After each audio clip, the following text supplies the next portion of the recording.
और आप घर में पढ़ने पढ़ाने का माहौल भी बरकरार रखिए। इसका ख्याल रखें। मौलाना की बात होगी ज़रूर सुनिए खामोशी के साथ। अल्हम्दुलिल्लाहि व कफ़ा व सलामुन अला इबादिहि अल्लज़ीना इस्तफ़ा अम्मा बाद फ़अऊज़ु बिल्लाहि मिनश शैतानिर रजीम बिस्मिल्लाहिर रहमानिर रहीम इक़रा बिस्मि रब्बिकल लज़ी ख़लक़ ख़लक़ल इंसाना मिन अलक़ इक़रा व रब्बुकल अकरम अल्लज़ी अल्लम बिल क़लम व क़ाला नबी सल्लल्लाहु अलैहि वसल्लम ख़ैरुकुम मन तअल्लमल क़ुरआन व अल्लमा व क़ाला नबी सल्लल्लाहु अलैहि वसल्लम मन ख़ाफ़ अदलजा व मन अदलजा दख़ल बलगल मंज़िल अला इन्न सिलअतल्लाहिल ग़ालिया अला इन्न सिलअतल्लाहि हियल जन्नह औ कमा क़ाल अलैहिस्सलातु वस्सलाम।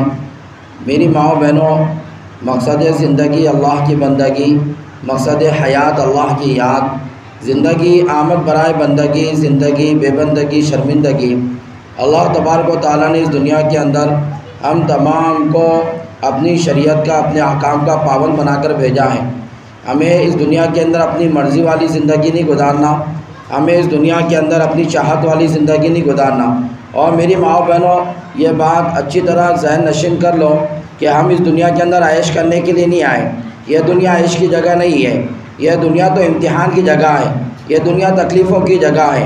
यहाँ पर राहत तलाश करने वाला बेवकूफ़ है और यहाँ पर अक्लमंद लोग हैं जो अपनी कब्र की तैयारी करें, कब्र की तैयारी करें, मरने के बाद के सामान को अपने साथ में ले लें कि मरने के बाद कौन सा सामान साथ में आने वाला है। और हम सब जानते हैं कि मरने के बाद दुनिया का कोई सामान साथ में नहीं आएगा, बल्कि अमाल साथ में आने वाले हैं। तो फिर उन अमालों की तैयारी कर लें जो अमाल कब्र में काम आएंगे, जो अमाल हश्र के मैदान में काम आएंगे, और जो अमाल पुल सिरात पर गुजरते वक्त काम आएंगे, और जो अमाल अल्लाह के नबी सल्लल्लाहु अलैहि वसल्लम के हाथों से जामे कौसर पीने के वक्त में काम आएंगे। मेरी माँ बहनों, आज हमारे पास ये अमाल लेने का वक्त है, कल को हमारे पास कोई वक्त नहीं रहेगा, कोई सेकंड नहीं रहेगा। कितना भी मरने के बाद रोएंगे, गिड़गिड़ाएंगे और मरने के बाद नमाज़ें पढ़ेंगे, कुरान की तिलावत करेंगे और हया वाली ज़िंदगी गुजारने की अज़्म करेंगे, कोई फ़ायदा नहीं होगा। आज मेरे आपके पास वक्त है, मौका है, जैसे चाहे अपनी ज़िंदगी को हम डाल सकते हैं, अच्छी से अच्छी अपनी ज़िंदगी बना सकते हैं। आज हमारे पास मौका है। हज़रत उमर रज़ियल्लाहु तआला अन्हु यही कहा करते थे अपने मातहतों को कि हासिबु क़ब्ल अन तुहासबु, कि ए लोगों अपना हिसाब कर लो इससे पहले कि तुम्हारे हिसाब का दिन आ जाए। और फिर कहते थे कि आज अमल का दिन है, आज अमल का दिन है, आज हिसाब देना नहीं है, बदले का बदला नहीं है, लेकिन कल बदले का दिन होगा, जज़ा सज़ा का दिन होगा, उस दिन अमल का मौका नहीं होगा। इसलिए मेरी माँ बहनों, अल्लाह तबारक व तआला ने इस दुनिया के अंदर हमको ऐश आराम के लिए नहीं भेजा, प्रॉपर्टी दौलत और माल इस सामान जमा करने के लिए नहीं भेजा, घर के अंदर असबाब इकट्ठे करने के लिए, क्या कमी है घर में इस फिक्र को लेने के लिए हमें दुनिया में नहीं भेजा, बल्कि अल्लाह तबारक व तआला ने इस दुनिया के अंदर हमारी आखिरत की ज़िंदगी के लिए भेजा है। पूरी दुनिया, पूरी कायनात हमारे लिए और हमें अल्लाह ताला ने अपनी इबादत और बंदगी के लिए पैदा फरमाया।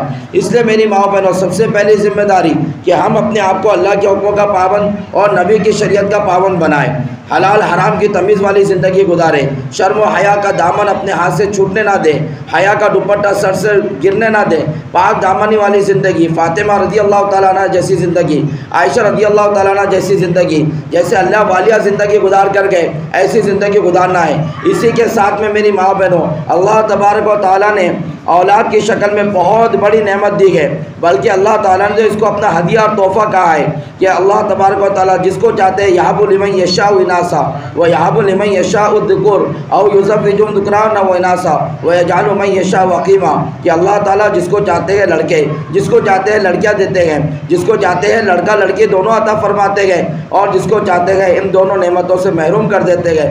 तो अल्लाह तबारक व तआला ने यहाँ पर औलाद के बारे में जब देने का जिक्र इस्तेमाल किया, लफ्ज़ इस्तेमाल किया, तो हदिया और हिबा का लफ्ज़ इस्तेमाल फरमाया। यानी औलाद अल्लाह का दिया हुआ तोहफ़ा है, अल्लाह की दी हुई बहुत बड़ी नेमत है। हम हम अपनी औलाद की कदर करें, अल्लाह की इस नेमत की कदर करें। अब अल्लाह की इस नेमत की कदर क्या है? अल्लाह की इस नेमत की कदर यह है कि हम अपने बच्चों को इस्लाम से जोड़ें, हम अपने बच्चों का रिश्ता कुरान से जोड़ें, हम अपने बच्चों का रिश्ता अल्लाह से जोड़ें, हम अपने बच्चों का रिश्ता रसूल से जोड़ें। अब इसके लिए मेरी माओ बहनों, हम भी मुकल्लफ़ हैं और हमारे बच्चों की तरबियत के भी हम मुकल्लफ़ हैं। हमारी ज़िम्मेदारी कि हमारा रिश्ता अल्लाह से कैसे जुड़ जाए, हमारी ज़िम्मेदारी हमारा रिश्ता रसूलुल्लाह से कैसे जुड़ जाए, हमारी ज़िम्मेदारी कि हमारा रिश्ता कुरान से और हमारा रिश्ता सुन्नत और शरीयत से कैसे जुड़े, इसकी फ़िक्र करना। और इसी के साथ में ये फ़िक्र करना कि हमारे नौनिहाल, हमारे ये मासूम बच्चे जिनकी तरबियत का, जिनके आखिरत के संवारने का अल्लाह तबारक व तआला ने हमें ज़रिया बनाया है, जिनकी तरबियत का अल्लाह ने हमें ज़िम्मेदार बनाया है, इस ज़िम्मेदारी को दुनिया के अंदर रहते हुए पूरा करना है। वरना अल्लाह के नबी सल्लल्लाहु अलैहि वसल्लम ने फरमाया कि यह औलाद या तो नजात का ज़रिया है या तो फिर जहन्नम में जाने का ज़रिया है। यानी औलाद की तरबियत की, औलाद को अच्छी तालीम दी और औलाद को अल्लाह उसके रसूल के हुक्मों का पाबंद बनाया, तो यह औलाद कल क़यामत के दिन नजात का ज़रिया बनेगी। और अगर औलाद की हक तलफ़ी की, औलाद की तरबियत नहीं की, औलाद को गफलत की ज़िंदगी गुजार दी और औलाद की आखिरत की कोई फ़िक्र नहीं ली, तो यह औलाद कल क़यामत के दिन जहन्नम में जाने का ज़रिया बनेगी। एक साहब का वाक़या बयान किया जाता है कि वो साहब जिनको अल्लाह तबारक व तआला ने 4 बेटे अता फरमाए थे, बड़े साहिब दीनदार आदमी थे और साहिब माल थे, अल्लाह ने माल दौलत भी दिया और अल्लाह ने बड़ी दीनदारी नसीब फरमाई थी, नेक मुत्तकी परहेज़गार थे। अपने 3 बच्चों को, मेरी माँ बहनों गौर से सुनने की बात है, अपने 3 बच्चों को उन्होंने मदरसे में दाखिल किया। वो 3 बच्चे उनके बेहतरीन आलिम, हाफिज़ और अपने वक्त के बेहतरीन इमाम, मुअल्लिम और बेहतरीन वक्त के नाज़िम ज़िम्मेदार बने वो तीनों के तीनों बच्चे। लेकिन एक बेटे के बारे में सोचा कि मैं इस बच्चे को डॉक्टर बनाता हूँ। उन्होंने अपने इस बच्चे को डॉक्टर बनाने के लिए एक इंग्लिश स्कूल के अंदर दाखिला दिलाया। उसके बाद जब बच्चा पढ़ लिख कर 12वीं पास हो गया तो फिर अपने बच्चे को उन्होंने लंदन भेजा। अब बच्चा लंदन के अंदर डॉक्टर बनने के लिए चला गया। हुआ ये कि वहाँ पर जाने के बाद जब ये यहाँ से ख़त वगैरह लिखते थे तो उधर से बच्चा भी ख़त के जवाब लिखता था। लेकिन 1-2 साल होने के बाद बच्चे ने कहा कि अब्बू जान आप ख़त लिखना बंद कर दीजिए, आपके ख़त पढ़ने में, मेरे जवाब देने में मुझे इतना वक्त लग जाता है, इतने वक्त के अंदर मैं काफ़ी स्टडी कर सकता हूँ, इतने वक्त के अंदर मैं अपने स्कूल की कई तालीम और कई किताबें पढ़ सकता हूँ, इसलिए आप साल में 1 ही मरतबा ख़त लिखना। अब बच्चा इधर हिंदुस्तान वापस आता नहीं, वालिद साहब को साल में 1 मरतबा ख़त लिख देता। ऐसा करते करते उसकी पढ़ाई मुकम्मल हो गई और 5 साल निसाब कोर्स जो था उसका डॉक्टरी का वो मुकम्मल हो गया। अब वालिद साहब ख़त लिखते, उधर से जवाब नहीं आता। वालिद साहब परेशान हो गए। वालिद साहब पैसे वाले थे, वो वालिद साहब ने प्लेन वगैरह का टिकट बुक किया और प्लेन के ज़रिए से वो लंदन पहुँचे। अब उसका जो स्कूल था, जो कॉलेज था, उसके अंदर वालिद साहब दाखिल हुए और कहा कि मेरा ये फ़ला बच्चा यहाँ पढ़ता था, इसका पता बताओ। तो वहाँ के टीचर, प्रिंसिपल वगैरह कहने लगे कि देखो इस नाम का कोई बच्चा हमारे स्कूल में नहीं है। उन्होंने कहा कि आप ही के स्कूल में था, मैं ख़त वगैरह लिखता था, ये ख़त वगैरह मेरे देखो ये पते पे से वहाँ से वापस भी आते थे ख़त, जवाब भी मेरा बेटा कभी कभी दिया करता था। तो फिर उनको एक टीचर ने कहा कि हाँ ये जो लड़का है, ये लड़का इस वक्त हिंदुस्तान वापस चला गया और ये लड़का इस वक्त ये नाम का नहीं है, इसने अपना नाम चेंज कर दिया और इसने ईसाई क्रिश्चियन मज़हब को इख्तियार कर लिया। फिर उन्होंने वहाँ से पता लिया लड़के का और हिंदुस्तान में आए, जिस जगह उसने बहुत बड़ा हॉस्पिटल दवाखाना खोला था।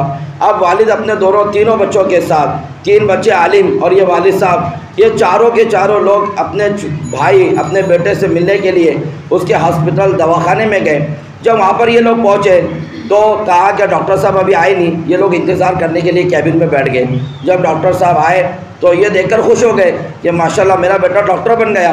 भाई खुश हो गए कि हमारा भाई डॉक्टर बन गया। मिलने लगे तो उन्होंने कहा कि दूर रहो, मैं आपसे मुलाकात नहीं कर सकता। तो वालिद ने कहा कि बेटा हम तेरे वालिद हूँ और ये तेरे भाई हैं, आलिम दीन हैं। तो कहा कि मैं मुसलमान नहीं, मैं इस वक्त क्रिश्चियन हूँ, मैंने ईसाई मज़हब कबूल कर लिया और तुमने जो कुछ पढ़ाई में मेरा पैसे रुपये खर्च किए हैं और पैदाइश से लेकर आज तक जितने पैसे तुमने खर्च किए हैं, मैं आज पूरा का बिल बना दो, मैं पूरा बिल चुका देता हूँ। बाप रोने लगा और बाप को ये डॉक्टर बेटा कहने लगा कि अब आप यहाँ से जा सकते हैं। बाप बहुत रो रहा था, हॉस्पिटल और दवाखाने की सीढ़ियाँ पे बैठकर अपने सर पर हाथ रखकर बहुत ज़्यादा रो रहा। बेटे समझा रहे कि अब्बूजान जाने दो, आपके 3 बेटे आलिम हैं और हम तीनों भी आपकी खिदमत करने के लिए तैयार हैं, हम कभी आपको नाराज़ नहीं करेंगे। एक बेटा ऐसा नाफरमान बन गया, कोई फ़िक्र मत करो।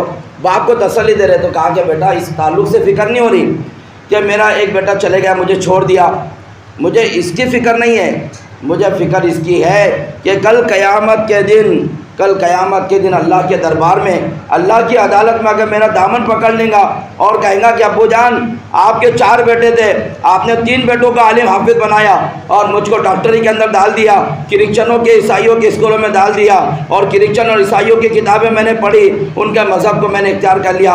अगर अब्बू जान आप मुझे आलिम हाफिज बनाते तो आज मैं इस्लाम को नहीं छोड़ता और आज मेरे लिए जहन्नम का फ़ैसला नहीं होता। कल क़यामत में अगर मेरा दामन पकड़ लेगा तो मैं अल्लाह को क्या जवाब दूँगा? बस इसी के डर से रो रहा हूँ।